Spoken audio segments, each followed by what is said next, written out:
to spend a few minutes talking to you today about how you can support yourself to stay safe online. During this period of remote learning, you are going to be accessing the internet much more than you would when you're in college full-time.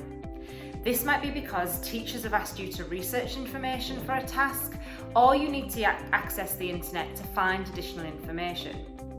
You may also be tempted to spend much more time on social media. And this is understandable. It's the main way that you can now contact friends and family during this period of isolation. But it's important when doing so, both studying and socialising, that you know how to keep yourself safe. There are 4 things that we're going to discuss today to help you do this. Firstly, communication. Being honest and open with the adults at home about how you're using the internet. Secondly, conduct. How are you using your time online? Are you using it wisely? Thirdly, content. How can you spot disinformation and make sure you're using reliable websites? And finally, contact. Knowing how to report online bullying, abuse, or content that makes you feel uncomfortable. Firstly, communication.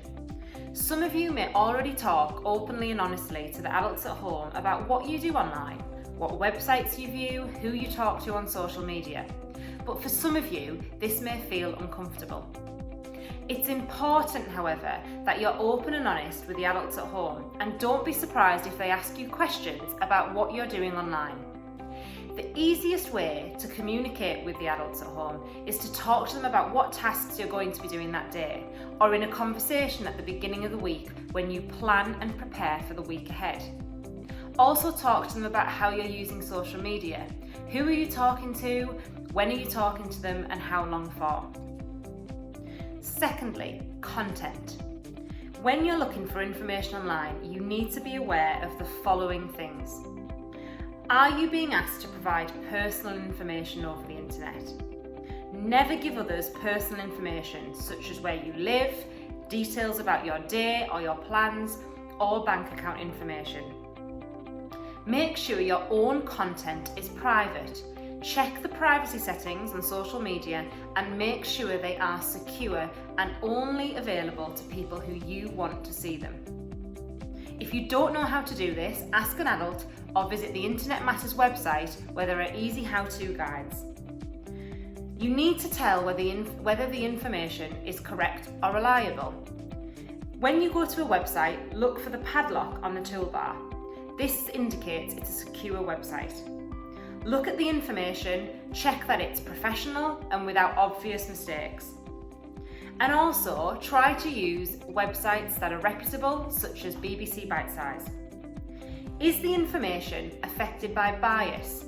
This means that it only presents one opinion, and often websites that do this are aiming to persuade you to only believe in that thought process or that opinion.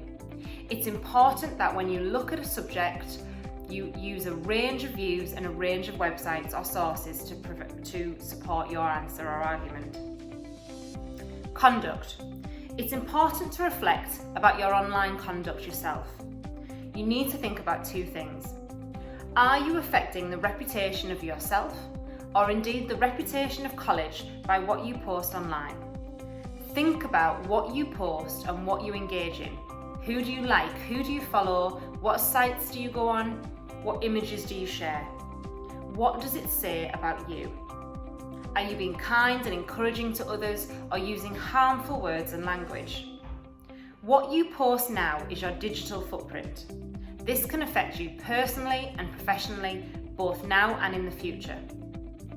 And finally, how much time are you spending online? It's important now more than ever to have a variety in your day.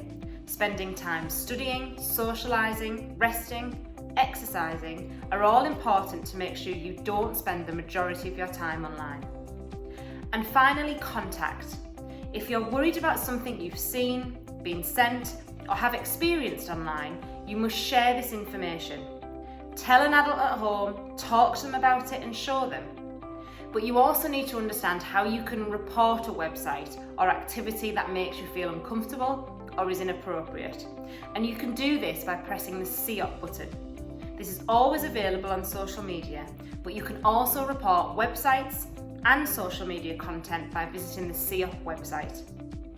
It's important you also know where to go for more information. We'll be posting much more information and guides on our website, and there are already links to a number of websites you can use to support yourself to stay safe online. We recommend you visit them and view the content on our website also. I look forward to seeing you all soon, and stay safe.